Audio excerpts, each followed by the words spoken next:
Hey, it's Corey Boldroff, the real estate guy. It is March 26, 2020. We are in the middle of a coronavirus pandemic. I just wanted to reach out to everyone to give information, resources, actual links of what's going on and hopefully help educate and help those understand what programs are put into place as of right now and what are being put into place as we speak through legislation in the Senate and the House. I'm going to try to refrain from speculation and my opinions and try to give you actual links to the actual legislation that's being passed. Please make sure any programs that you do take, understand the programs, understand the implications, and what you're agreeing to. I suggest calling your lender, your creditors, your lien holders, ask them what programs they have available for you right now, understanding them, and if they sound good to you, take advantage of them. I do believe every American is in a time of need right now and is being affected by the coronavirus. So my heart goes out to you. Please stay safe and healthy. And I hope the following is informative, educational, and helpful in this time of need. Thank you.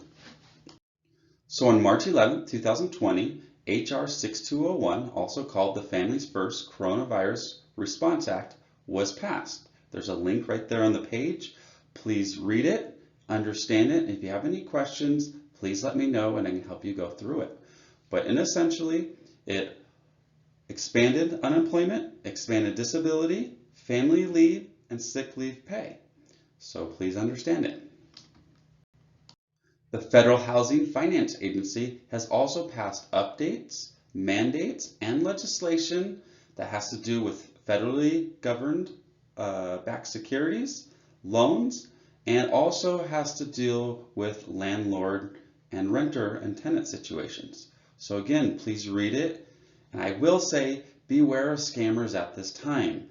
Unfortunately, we live in a time where people prey on taking advantage of people in a time of distress.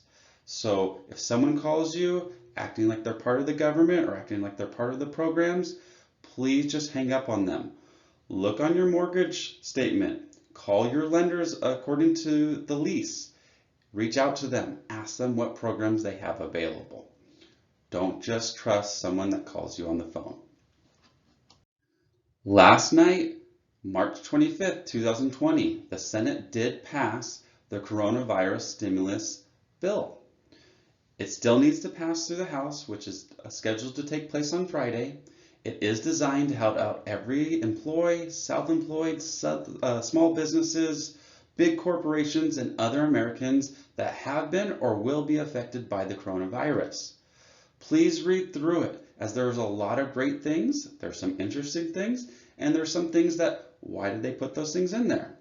I'm going to again refrain from self-speculation and commentary, but essentially, this is a bridge loan to help us get through this time, stimulate the economy, and make sure every American is taken care of financially until we control this virus.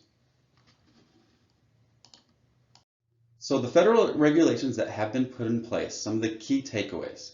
If your mortgage is backed by Fannie Mae or Freddie Mac, there's new guidelines that may allow you to reduce or suspend your payments up to 12 months. In addition, you will not be charged late fees or reported to credit bureaus for late payments. Foreclosure and evictions will be suspended for at least 60 days and include FHA-backed loans as well. There is additional help that may be available after your forbearance period. So forbearance. In the context of a mortgage process, it's a special agreement between the lender and the borrower to delay a foreclosure or payments. The literally meaning of forbearance is holding back. So if you're unable to make your payments, right now in your mortgage contract, it already has a forbearance clause that allows you and the lender to come to an agreement that is most beneficial for both parties. Some lenders right now will put a suspend on payments and put those payments on the back of your loan. So if your loan was to end in June of 2046, it'll now end in September of 2026. To me, this is the very best option as of right now. There's also some lenders that have payments that are going to be due after the forbearance period. and they will accrue interest and late payments. I don't believe this is the best option, but if it is your only option, you might want to consider it.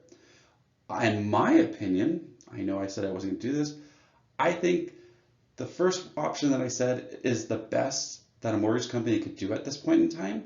And I think those mortgage companies should be admired and should be put on spot.